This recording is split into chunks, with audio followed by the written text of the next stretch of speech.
Guys, welcome back to Coliseum Comics. I am your host, Billy Flake, and I am joined once again by the indomitable Dr. Stephanie Phillips. How are you doing?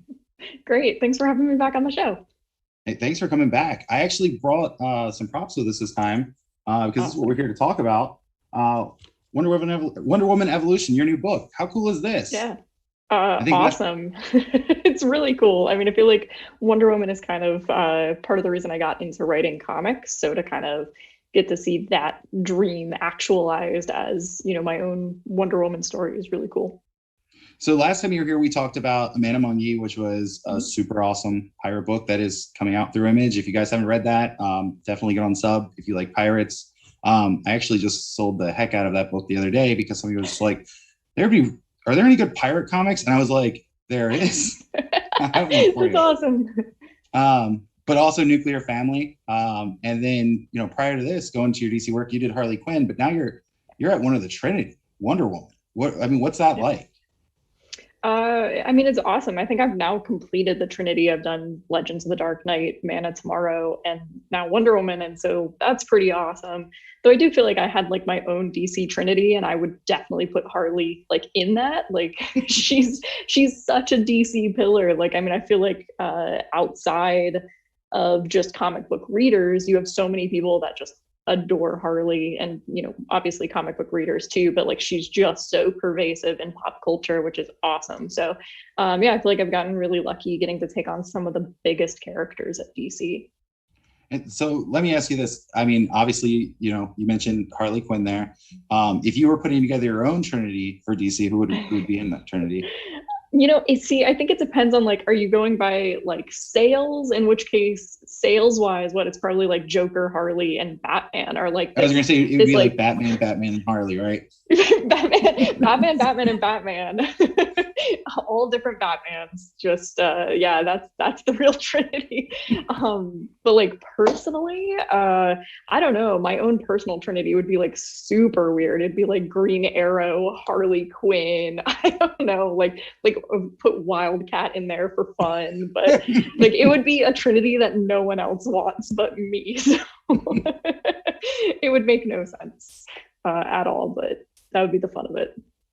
So as you mentioned, you've written the three big pillar characters of DC Comics plus Harley Quinn, who technically is maybe even a bigger pillar in some ways. Who else would you like to write over there? I definitely want to do more with some of those characters. Like, I have a real soft spot for Superman, and in a lot of ways, like as an adult, I like Superman better than Batman in a lot of ways. There's a nostalgia to Batman. I grew up with that, but like now in 2021, almost 2022, which is a horrible sentence, Superman has so much more appeal to me. And I think he's harder to write, which also makes it more interesting. Like, there's a lot of stories that you can get into with that kind of morally gray character like Batman and some of the Bat family members, which is awesome. I love the darkness. That's great. But there's a challenge to taking on, the Man of Steel, like the Boy Scout, the great blue Boy Scout. And, I definitely don't think I'm done with that character. So let me ask you this. You said you think that appeals to you a little bit more than, the darkness of like Batman, the anxiety of Batman. Why do you think that is? Maybe because I think there's something really interesting to me about empathy in a time where we're seeing such a lack of it. I am interested in telling more stories where you get that versus, I think there's a lot of stories out there that are that darkness or moral ambiguity, which again, I think we're really interested in as humans because it can be really relatable. But there's something about Superman that is both the best part of humanity and something that maybe we won't be able to achieve because we are human and fallible in the way that someone like Harley is. I think that makes writing Superman really hard, but I think also really fulfilling to be like, this is an ideal for the way that we treat each other or view our heroes and things like that. And just, I don't know. I think maybe in the wake of things like Ted Lasso, where it just feels good to get into those things, like I'm all for more of that. I never thought I would be. Maybe I'm just like getting too soft with age or something, but like I just like people being nice. Yeah, no, I think people need more niceness and empathy. And I'm going to derail us for a second. But like, are you caught up on Ted Lasso? Yes. Yeah. Okay. Listen, after the interview, we got to talk about this Nate character because I'm not happy with how that ends. I know. All right, so jumping back into the things that people want to hear us talk about, Wonder Woman Evolution. Let's talk about it. What was the elevator pitch? Did DC come to you and say, hey, we have this Wonder Woman story for you? Or you were like, hey, I've got this really cool Wonder Woman story? It was a bit of a combination. They came to me asking for a Wonder Woman story. And so this is kind of what I put together. The basis was really the kind of like trial element that I was really interested in, and using that as like a way to explore Diana. And then, I think it got pushed into like, bringing Mike on board. We did a lot of kind of revamping and thinking about what Diana is, what she stands for, what symbols mean to superheroes, and a little bit like I was just saying, like how these heroes fit into like 2021 and the issues that we're dealing with. I think we're seeing that a little bit, but it's kind of interesting to think about, like we had a generation of writers that had to respond to things like World War II. Does Superman go fight in World War II? Or thinking about how these heroes respond to these really global, like world-changing, world-defining events, and we're really living inside of them. And I think, as the writers, kind of arbiters of these characters, thinking about how they respond or evolve with the world changing around us, I think that's really an important job, like pushing these characters forward for a new generation, or even for like just the generation that's sitting in the middle of this, like, I don't know what to do. Well, maybe our heroes can start to like figure that out a little bit, and through them, we can start thinking through some of these problems. So yeah, I mean, the story itself, like it's a horrible pun, but like the story itself evolved from the trial element to like being this exploration of Diana and heroes in like today's culture. Excellent. Okay, so now it kind of leads me into my next question. So you were talking about kind of the anxiety of Batman, like the darkness of Batman, and the bright light that is the empathy of Superman, right? But like Diana is sort of like that intersectional character where she kind of walks both paths, right? Like she's still like a warrior, but she also can be this symbol, right? I mean, for you, is that as a creator where you can kind of like play with both those themes, is that more fulfilling than say just writing Batman or just writing Superman, where they are kind of very clearly defined in their lanes there? I don't know that I would say it's more fulfilling. I think it just makes Diana more distinct from, the rest of the Trinity. I think that makes her a really cool, like kind of linchpin to the two characters as well, which, for whatever the Superman versus Batman movie, like, I feel like it's almost universally agreed that the coolest part is when Wonder Woman finally comes into this. Like, that's the best part. And I feel like the thing that really that scene solidified is like, oh yes, this Trinity functions far better when there's a woman present. Like, great, that's good. But like more than that, I think Diana is actually just really complex. Like Superman has all these godly gifts, like powers that we just can't conceive of, but he was raised by farmers, and that's cool. Like he's very like pure-blooded American. Diana was raised to be a warrior. Like this was her life. She doesn't have that same kind of upbringing where she can think about like being in a small town or like that kind of neighborly kindness, because she's had a spear in her hand since how old? This is a very different kind of hero. And that's something that we wanted to bring to the table too. I know Mike and I both really love that there's this really ruthless side to Diana that I think one of her impulses would be to like, if I can solve this problem with my fist and a sword, that's kind of my preference. And that's because she's really good at it. Like you lean into your strengths, and her strength is being this warrior. So we've kind of created a challenge for her where, of course, she's going to be like kicking butt. But the larger issues at hand can't be solved with the sword or her fist. And really force her to think about things that maybe she doesn't even want to consider. Like, she would rather just be like, cool, I punch somebody and now it's saved and done. But like not all problems can be saved that way. Some issues are really systemic and there isn't a face to them that you can punch. And so we're kind of looking at that side of things in Wonder Woman. I mean, how much easier would life be if we could just like punch systemic issues? Just fixed. That's stuff. Look how bad that punch is too. That's terrible. Like that wouldn't fix anything. That's not that. That would make it worse, I think. I know. I think you just like made climate change like 100 times worse. The sun's gonna melt. Glacier melted with that bad punch. Yeah. Oh, it's not funny, but it is. You laugh or you cry. So it's we're 8-issue miniseries. One of the things I want to ask about, we had kind of talked a little bit about before the interview began. Diana, she looks a little bit different, a little bit different of a hairstyle. You were kind of explaining the genesis there. Do you mind going over that for me again? Yeah, that was really a lot of my artist, Mike Hawthorne, like something he really brought to the project, which I think is awesome. You know, the editorial team thought was great. He has a lot of ties to Greece. His wife is from Greece, and I don't want to like speak for him, but I know he spent quite a bit of time there and really modeled her off of Greek statues, Greek artwork, and really gave her kind of this Mediterranean complexion as well that I just think is really cool because we haven't quite seen it before. So it's I think adding something a little different.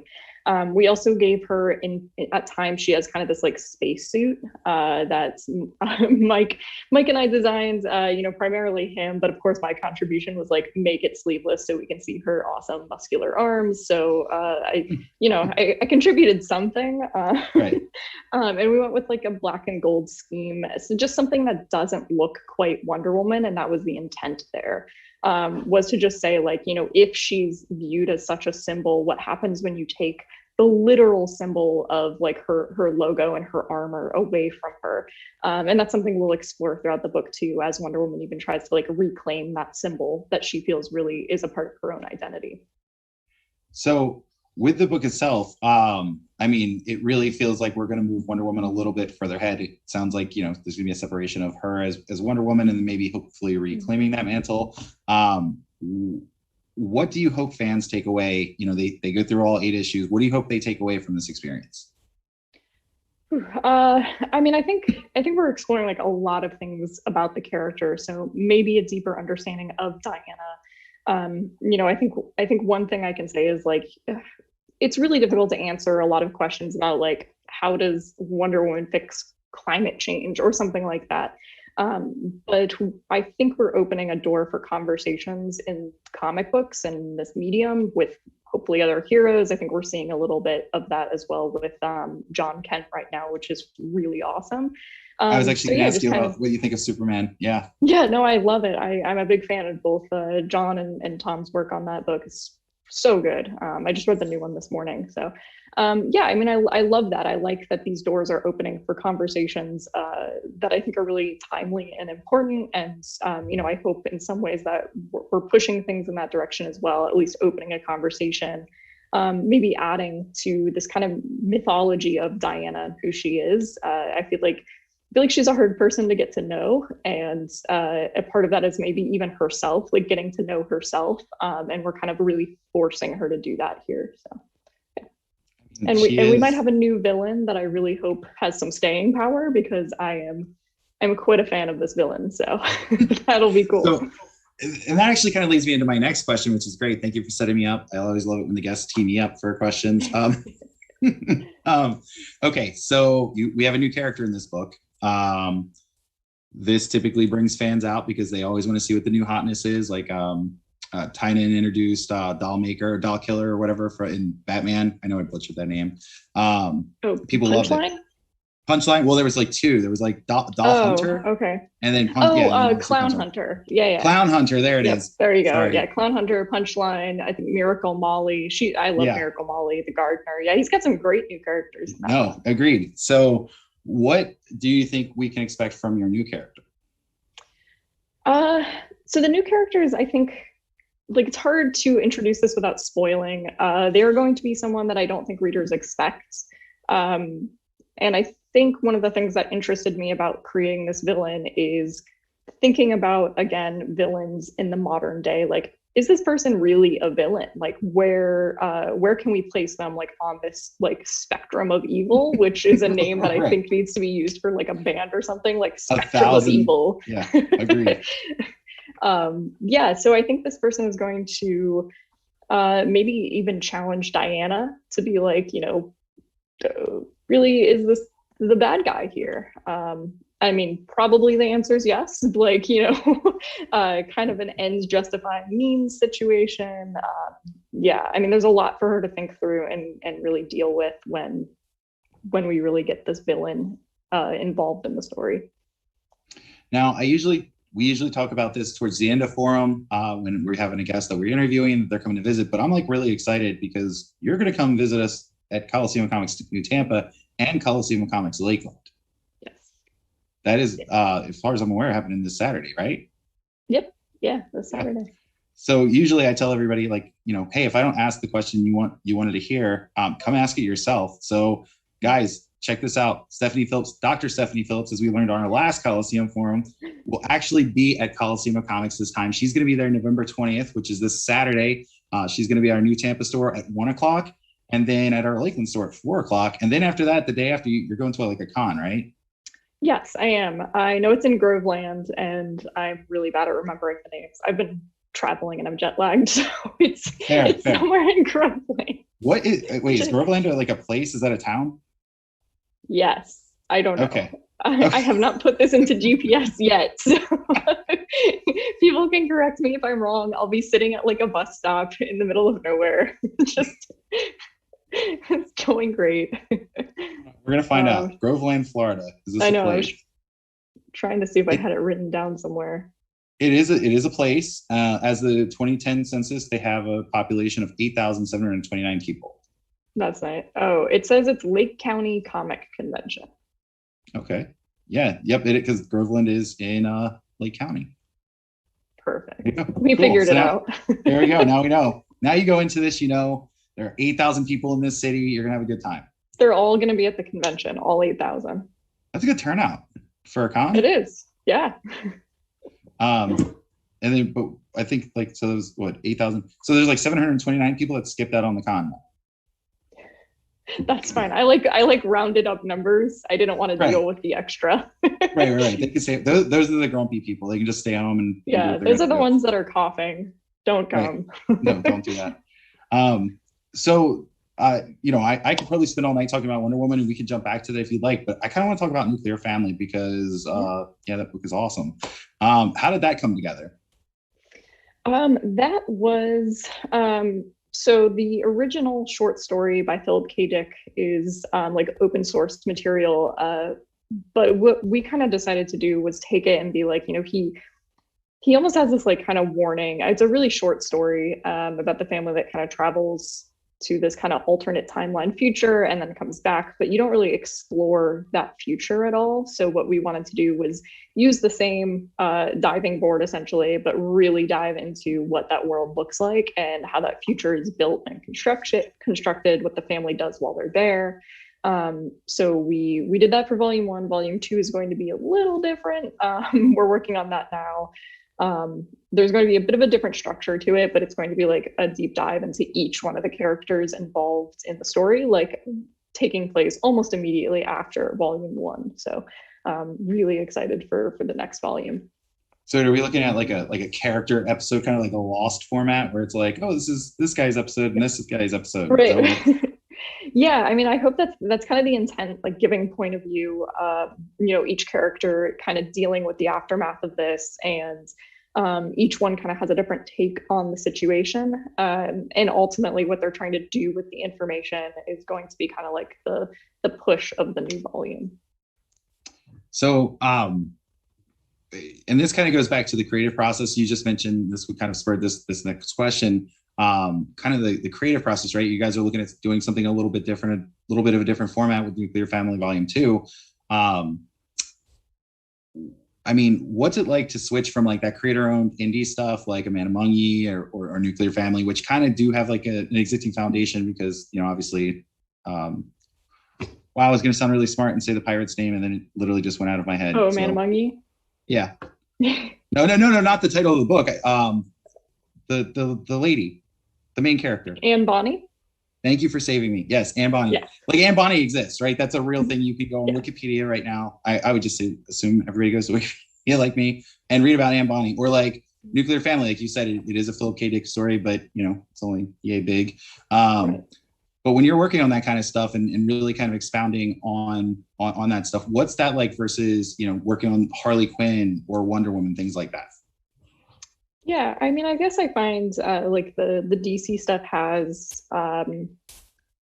constraints isn't the right word because that sounds like it's a problem. It's not. It's just you're working in like a shared universe. So there's only So a lot of stuff has to get approval. Like if we bring in another character, which we're doing for Harley right now, and, it has to go through like other editors to make sure that we are not like drastically altering continuity or something, which is on the one hand really cool that we have that kind of like power, but it's also just, it's something that we are all very conscientious of. And so working continuity is different than Wonder Woman, which is very much our own thing, and we're really kind of on our own island creating it. And I think that's a little bit more similar to the like creator-owned process, where it's like you have all of these different options and choices available to you. And it's just about trying to figure out like which choice is going to be like the strongest and best choice for the story. So it's weird kind of viewing the story that way as almost like a tree, where it's like, okay, we're at this part of the story and now it could branch off in like 30 different directions. And now we have to pick which one we want to go with. And I know like Tony on Nuclear Family is doing the same thing, like making the best choices he can about what we're showing on a page or the page layouts or things like that. So it's it's just like an interesting process to writing a comic and having all of those choices. It can sometimes be daunting with like the creator owned, but the superhero stuff, especially working in continuity, I think there's like maybe a few less choices, which I have no problem with it. I like it. I like working with all the other people in Gotham as well. I think it's a different creative experience, but still really fulfilling. So and listen, I'm about to shower you with praise, and I apologize in advance if you're not one of those people that like that sort of thing. But like, your star has really kind of risen precipitously since you started in comics. I mean, you've written the Trinity. I mean, you have a Wonder Woman book that is on stands as of yesterday.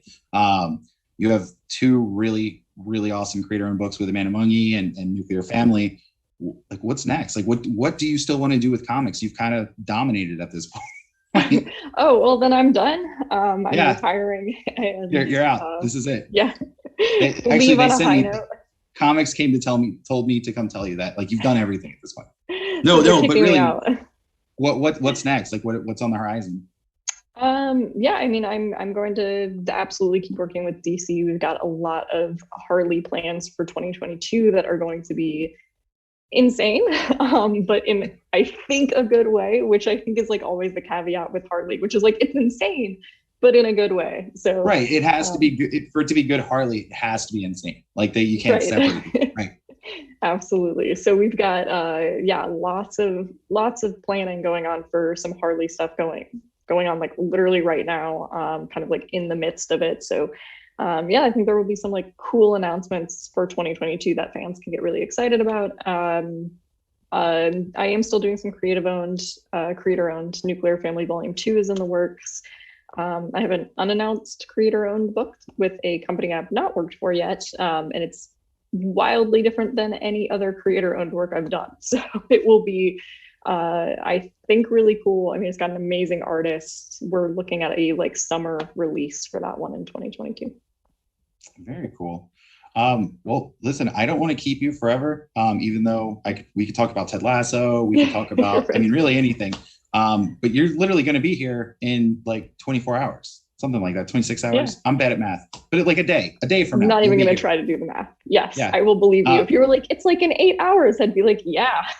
Yes, sounds good. Right. So guys, check this out. Saturday, 1 p.m. at New Tampa, 4 p.m. at Lakeland. We ordered a ton of Wonder Woman Evolution because we think this book is super awesome, and Stephanie's going to come down and sign them. So what are you doing Saturday? You're off anyway. Come see us. Come see Stephanie. And again, Dr. Phillips, thank you so much for swinging by. You're always welcome. It's always awesome to talk to you, and congratulations on this new book. It's excellent. I'm super glad that these kind of comics exist and I can read them because they're great. Yeah, thank you so much for having me, and I'm looking forward to Saturday.